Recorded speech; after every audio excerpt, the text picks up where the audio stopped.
බිඳුව වෙනවා නම් මොකද වෙන්න ඕනේ? හොඳට තේරුම් ගන්න මේකේ අදහස ගොඩක් කට්ටිය හරියට දන්නේ නැහැ. ඒතකොට තුනක ගුණිතයක් තිබ්බොත් අපි කොහොමද කියන්නේ ඒ බිඳුව වෙන්න ඕනේ කියලා?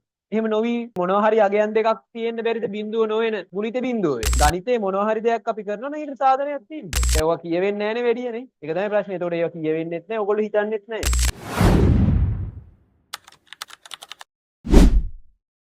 මේක සාධක කරනවා x වින 2 x වින 1 නේ. ඔය දෙක සාධක කරනවා. හරිද? ඔය සාධක හොයාගත්ත ඇත උස්සන්න. දැන් මෙහෙම වැඩක්. මොනවාම හරි සංඛ්‍යා දෙකක ගුණිතයක් බිඳුව වෙනවා නම් මොකද වෙන්න ඕනේ? දෙන්නගෙන් එක්කෙනෙක් අනිවාර්යෙන්ම බිඳුව වෙන්න. දෙන්නම බිඳුව නොවි ගුණිත බිඳුව වෙන්න පුළුවන්. එහෙම වෙන්න බෑ. දෙන්න බිඳුව නොවි ගුණිත බිඳුව වෙන්න බෑ. හරි? අනිවාර්යෙන්ම දෙන්නගෙන් එක්කෙනෙක් බිඳුව වෙන්න ඕනේ. A බිඳුවයි. එහෙම නැත්තම් B බිඳුව වෙන්න ඕනේ. එහෙම නැත්තම් ඩබලම බිඳුව වෙන්න. මේක තමයි මේ සරලව ලියන්නේ A සමානයි බිඳුව හෝ B සමානයි බිඳුව කියලා. හරි? මොකද මේ හෝ කියන එක දැම්මහම දෙකෙන් එකක් වෙන්නත් පුළුවන් දෙකම වෙන්නත් පුළුවන් අවුලක් නැහැ. හරි? ඔයගොල්ලෝ මේ IT වල එහෙම ඉගෙන ගන්නවා නේද? මේ O O A O B කියන එක. නේද? දන්නේ නැත්නම් කමන්නේ. A සමානයි B හෝ B සමානයි බිඳුව කියන එක අපිට කෙටියෙන් ලියන්න පුළුවන්. ඒතකොට ඒ කියන්නේ ඒකේ අදහස හොඳට තේරුම් ගන්න. මේකේ අදහස ගොඩක් කට්ටිය හරියට දන්නේ නැහැ. එක්ක A බිඳුවයි නැත්නම් B බිඳුවයි නැත්නම් දෙන්නම බිඳුව වෙන්නත් පුළුවන්. ඒක කට්ටිය දන්නේ නැහැ. හරි? ඒක දාගන්න. ඒතකොට තුනක ගුණිතයක් තිබ්බොත් දැන් A වැඩි කිරීම B වැඩි කිරීම C සමානයි බිඳුව තිබ්බොත් මොකද වෙන්න ඕනේ?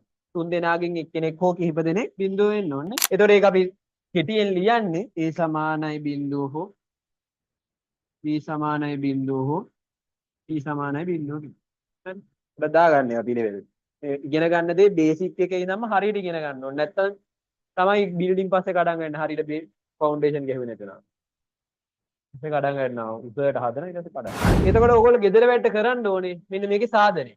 දැන් කොහොමද කරේ? දැන් ගණිතේ මොනවා හරි දෙයක් අපි කරනවා නම් ඊට සාධනයක් තියෙනවා. ප්‍රත්‍යක්ෂ අර්ථ දැක්වීම හැරෙන්න අනිත් හැම දෙයකටම සාධන තියෙනවා. එතකොට දැන් මෙතන A වැඩි කිරීම B බිඳුව නම් අපි කොහොමද කියන්නේ A බිඳුව වෙන්න ඕනේ කියලා. එහෙම නොවි බැරිද වෙන්න? ඒක දන්නේ නැහැ. මං කිව්වේ නැහැ එහෙම එකක්. හරි? දැන් මොනවා හරි අගයන් දෙකක් තියෙන්න බැරිද බිඳුව නොවන ගුණිත බිඳුව වෙන්න. හිතලා බලන්න. ආයි කියනවා. මොනවා හරි අගයන් දෙකක් තියෙන්න බැරිද බිඳුව නොවන හැබැයි ගුණිත බිඳුව වෙන්න. හිතලා බලන්න. හරි? හිතන්න ඕනේ. දැන් ඔවා කියවෙන්නේ නැහනේ වැඩියනේ. ඒක තමයි ප්‍රශ්නේ. ඒතකොට ඒවා කියවෙන්නෙත් නැහැ. ඔයගොල්ලෝ හිතන්නෙත් නැහැ. හරි? ඔය හිතන්න ඕනේ. හරි. දැන් ඒක හිතන්න. හරි? ඔන්න හිතන ප්‍රශ්න වලට ඔන්න මේ සතියේ මේ සාධනේ හිතන්න. එතකොට දැන් ඔන්න දැන් ගුණිත බිඳුව වුණා. දැන් අපිට පුළුවන් දෙන්නගෙන් එක්කෙනෙක් හෝ දෙන්නම බිඳුව වෙන්න ඕන. එතනින් තමයි අපිට ගන්න පුළුවන් x වෙන 2 සමානයි බිඳුව හෝ x වෙන 1 සමානයි බිඳුව.